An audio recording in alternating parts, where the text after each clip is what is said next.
How was winning the Lux Style Award last year?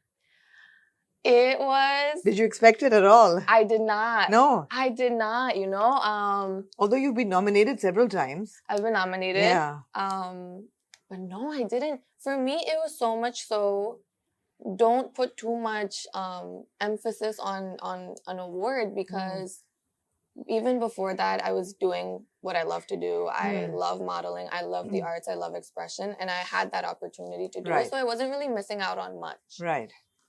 And I told myself, the award is an award. And if you win it, that's amazing. But if you don't, life goes on and you continue doing what you love. And I really I was not expecting that at all. Yeah. Well, so when they called my name, I was just sitting there and I was like, are you sure? Did you have a speech prepared? I didn't have a speech prepared, but I knew I wanted to touch up on some points. Yeah. I knew I wanted to talk about a few things. So why don't you recap? What were your points? Okay. So to recap, I wanted to let people know that there's, I've never been someone to game plan or sort of map out, right? To each their own. If you're like that, great. I've never been like that. So when I jumped into this, I really did just jump into it. And every project that I did, I said yes to it because I wanted to do it. Yeah. And every person I spoke to because I wanted to speak to them. It was never really so much so well thought out, honestly. Right. So I wanted to let people know, अगर आप दिल से काम करो और आपकी नीयत साफ है, आपका मंजिल आसान हो जाएगा. Does that make sense? My Urdu is very No, it does. It does. Yeah. It does. I'm admiring your Urdu. You're struggling with it, but we all do. I learned living here and working here. I learned Well done. Urdu. Well done. Yeah. No, it absolutely makes sense, but it's not that easy to acquire or to get to that stage where you're absolutely zen and calm, right? No, it's a rocky road. For myself, it's a very rocky road. Yeah. And people have this misconception that I was an overnight sensation, or I came and I worked and is tarha, you know, main aage chali gayi. And it's not the case at all.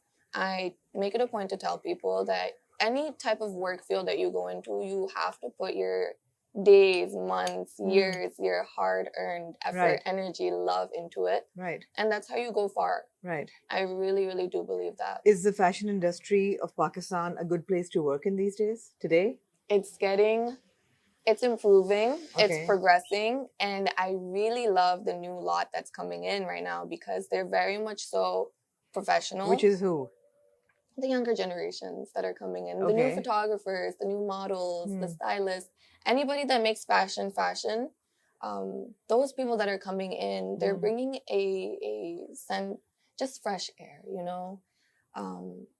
Like who are we talking about here? You want names? Yeah. More so, I've seen a lot of new photographers in Lahore. Right. So, and a lot of females as well, right? So you have Natasha, you have Alina. Yeah. Aiza, like all these new female photographers coming into the industry. And it makes me really happy because not only are they absolutely professional and amazing and supportive. Yeah. They're also very good at what they do. They are a double threat when it comes to the fashion industry, honestly. And it makes me so happy. Yeah. It's about that time. Is amazing. That is amazing. Is it a professional space to work in? As in, are models getting paid on time? Are they treated well on set? I know how the TV industry works, and that's not very promising, but how does the fashion industry work? Honestly, it can be better. It should be better. Yeah. I myself have gone through some experiences that have left me a little dumbfounded. Like, come on, you know, this is not how you treat someone with decency. Yeah. I don't know what it is. I'm not really sure. But I chose to be unfiltered when I came here, so I will be. Yeah. There's this misconception that if this person is an artist, whether it be an actor, actress, model, and you are in a position of authority in that field, that you can treat them lesser. Yeah. You can treat them lesser. And I'm not supportive of that at all. I've been in situations where I've spoken up and I haven't taken that mistreatment. And it's either gone right for me or in times it's gone wrong for me in the moment. But I've always tried to take a stand, at least for myself. Right.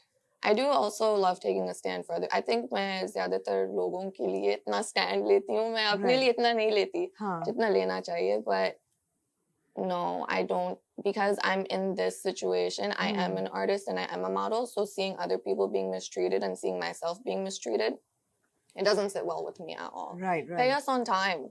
It's not that hard. I'm looking in Yeah. the camera telling us, pay us on time. We don't have to run after our money. You know, that's not decency. It's not a way to work. No, because you're turning up on time, right? We're turning up For the on shoot. time. We are there. We're completing the shoot. All that's left is our payment. और वो भी आप लोग रुलाते हो हमें. You know, फिर हमें शायद payment मिल जाए. So should there be a middleman handling all of this, an agency handling all of it, or should it just be more contractual? It should be contractual. Yeah. I think it's high time. I was speaking about this. We need contracts to defend ourselves. That's incredibly important. As many people as I've spoken to, they say that koi kaam nahi karega agar, you know, we present a contract to them, because nobody here does contracts, because especially people in fashion. don't want to pay taxes, right? That's why. They don't want to pay taxes, and even perhaps they don't want to be held responsible as well. So nobody does contracts. It's a struggle. I'm hoping things get better, and I'll help push that and change that, because we need some type of defense for ourselves. Yeah. If not verbally and in person, at least on paper. Nimra, is the fashion industry a safe space to work in today? Because there was a casting couch back in the day, and over time we heard that it had been dismantled, and people in positions of power who were exploiting younger models, male and female, that did exist. Right. There was a culture of exploitation. How are things now? They've gotten better.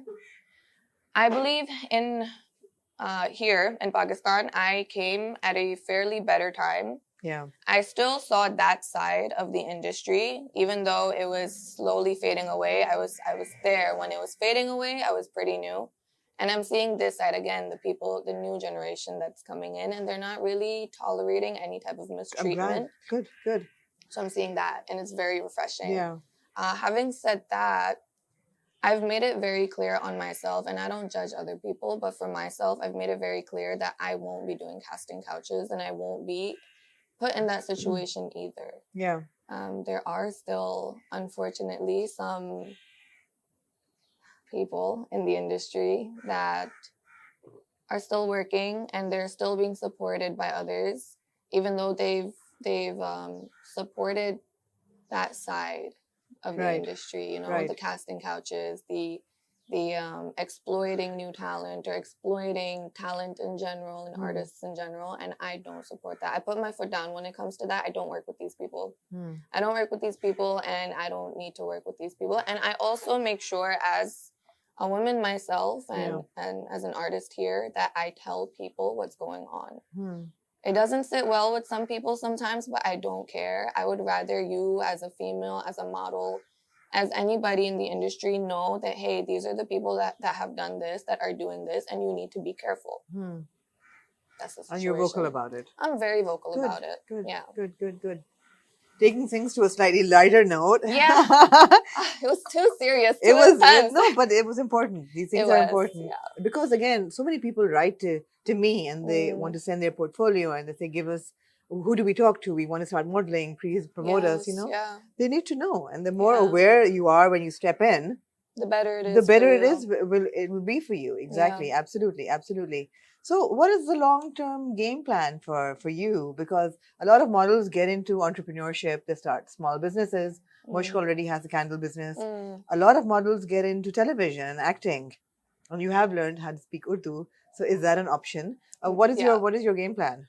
I love that question. Also because my answer is I don't know. Okay. I'm going with the flow, as I have been. I think COVID really just messed up my plans. Yeah. I think they messed up a lot of people's plans. Yeah. So having said that, I stopped planning, and I really just started feeling. I started feeling and understanding my life, and really what I'm being, the journey that I'm on, and which routes are for me and which ones aren't in the moment. So right now, I'm delving a little bit, experimenting a little bit with acting. Oh, you I are? A little How? bit. Are you like training? Are you, what are you doing? Are you, That's a good question. I'm thinking you're about thinking it. about, okay.